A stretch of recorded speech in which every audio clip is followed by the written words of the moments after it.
Heidi, Part 26. Grandmother then told the little visitor how good the rolls had tasted, and how much stronger she felt already. Heidi's face suddenly shone. "Oh, Grandmother, I have some money," she cried. "I now know what I'll do with it. Every day you must have a fresh roll, and 2 on Sundays. Peter can bring them up from the village." "No, no, child," the grandmother said. "You must give it to Grandfather, and he will tell you what to do with it." The grandmother remained silent.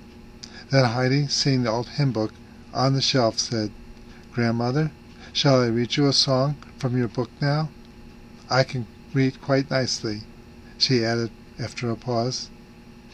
"Oh yes, I wish you would, child. Can you really read?" Heidi took the book and sat down. "What shall I read, Grandmother?" "Whatever you want to," was the reply. Turning the pages, Heidi found a song about the sun, and decided to read that aloud. More and more eagerly she read, while the grandmother sat in her chair.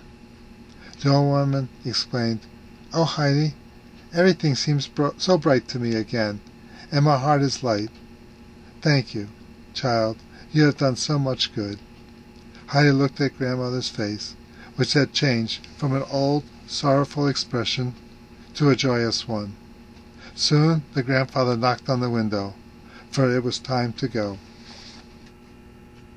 Heidi followed quickly, assuring the grandmother that she would visit her.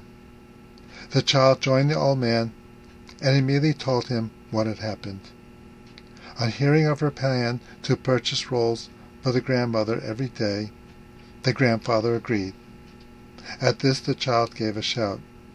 "Oh, Grandfather, now Grandmother won't ever have to eat hard black bread any more. Oh, everything's so wonderful now.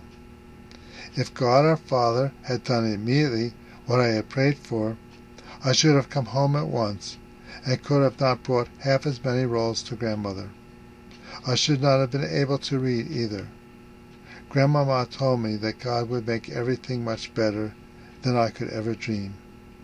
I shall always pray from now on, the way Grandmother taught me. When God does not give me something I pray for, I shall always remember how everything has worked out for the best. We'll pray every day, Grandfather, won't we?" After a pause, the grandfather said, "Yes, but what happens when there's no help?" "But, Grandfather, there is a beautiful story in my book. I shall read it to you."